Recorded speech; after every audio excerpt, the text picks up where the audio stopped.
Okay, so we have this Rattler 200. We determined it has a bad starter motor.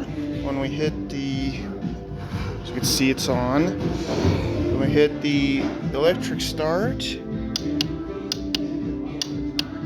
just lets off a loud click and does not start.